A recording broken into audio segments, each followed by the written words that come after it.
mistaken, I think that some of you guys were cheering for me, so I appreciate it a lot. And I hope you guys enjoy the next match. But thank you for cheering for me for now. Win or lose tomorrow, I think it's great for me to learn. Obviously, facing a player like Coco is, something people would kill to do. Yeah, thank you guys for all the support. Super happy to be playing with Alex, and hope you guys can keep. Alex Eala and her fans showed up once again, and this time, they made their presence felt in a massive way during Coco Gauff's match against Elise Mertens. The energy inside the stadium was electric. A huge reason for that? The overwhelming presence of Eala's passionate supporters. They didn't come to sit quietly, they came to be heard. From the first rally to match point, chants echoed through the stands. Every big shot was celebrated. The atmosphere felt alive, intense, almost like a home match. And that energy undeniably influenced the rhythm of the contest. When Coco Gauff secured her win over Mertens, she immediately acknowledged it. She looked into the crowd and sincerely thanked the Eala fans for their support during such a crucial matchup. But she didn't stop there. Gauff went a step further. She openly admitted that the stardom surrounding Alex Eala is real. That statement carries weight. When a Grand Slam champion and one of the biggest young stars in tennis recognizes another player's rising influence, it's significant. It validates what fans have been saying all along, that Eala isn't just a feel-good underdog story, she's becoming a genuine force in the sport. Then came Eala's own press conference, and that's where things shifted to another level. Standing before the media, she spoke with sincerity and ambition. She declared that there's no bigger opportunity in her career right now than the chance to face Coco Gauff on a stage like this. She called it a dream. She called it an honor. She called it the kind of opportunity athletes work their entire lives to earn. That mindset says everything. Eala isn't intimidated by the moment. She isn't shrinking from the challenge. She's embracing it. She sees facing Gauff not as a threat, but as a privilege. And that kind of fearless mentality is often what separates good players from great ones. She's not just happy to be part of the tournament. Win or lose tomorrow, I think it's great for me to learn. Obviously, facing a player like Coco is, something people would kill to do. The respect between Coco Gauff and Alex Eala is clear, and it seems to grow stronger every time they share a court or a spotlight. There's mutual admiration. There's encouragement. There's recognition of each other's journey. And in today's tennis landscape, that kind of visible support between rising stars matters. But here's where the storyline becomes more layered.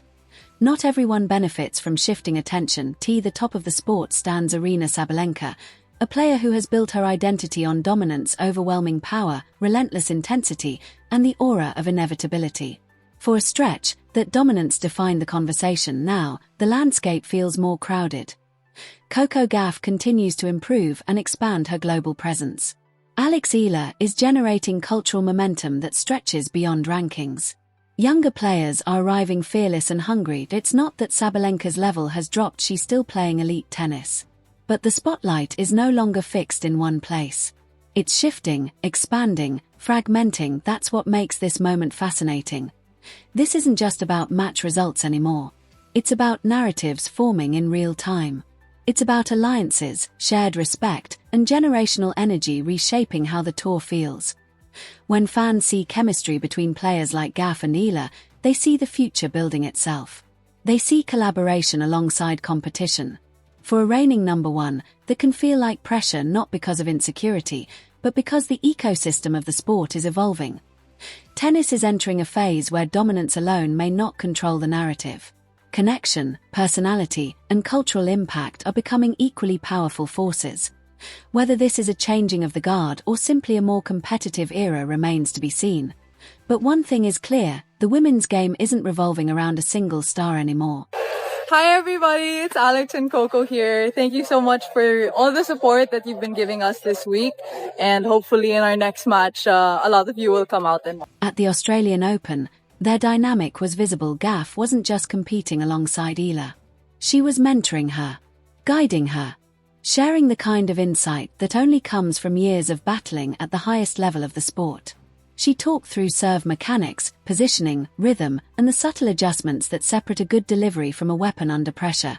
Those are details you only truly understand after facing elite opponents week after week, and Eala didn't just listen politely. She engaged. She asked questions. She experimented. She adjusted in real time.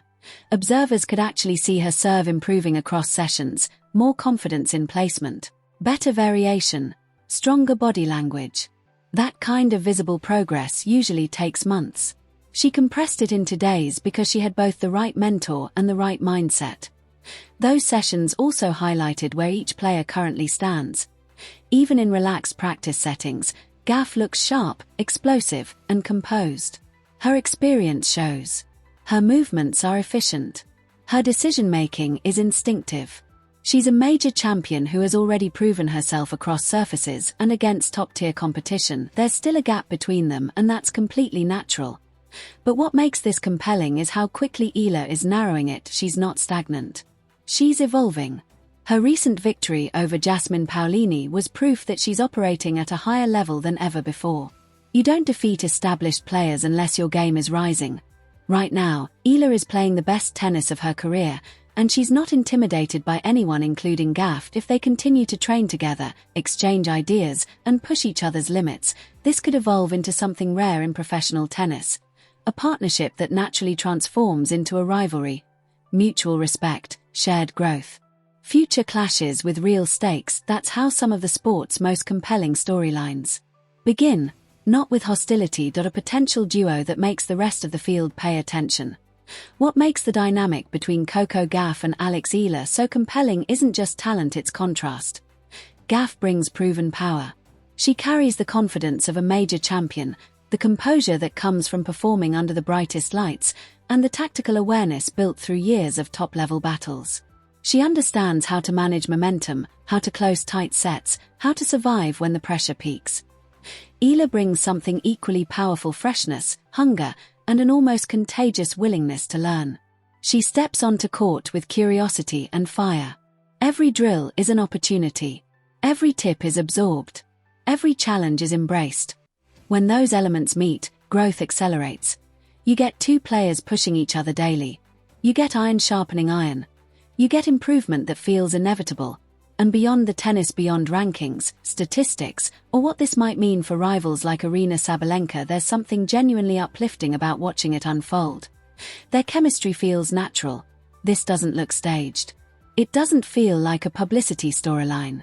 When they share a practice court, you see laughter between drills, encouragement after big shots, and real warmth in how they communicate. The respect is obvious. The enjoyment is visible. It's friendship blended with fierce ambition. And in a sport as individual and demanding as tennis, that combination is rare. Tennis can be isolating. It's one player alone against another, with no teammate to absorb pressure. That's why connections like this matter. They remind us that even in an individual sport, mentorship, camaraderie, and shared growth can exist. This partnership doesn't replace competition, it enhances it. While others focus solely on defending rankings or protecting dominance, Gauff and Eala appear to be investing in something broader. Community within the sport, mutual elevation, long-term development. Whether it evolves into a great rivalry or remains a powerful alliance, one thing is clear: they're building something meaningful. And the most exciting part?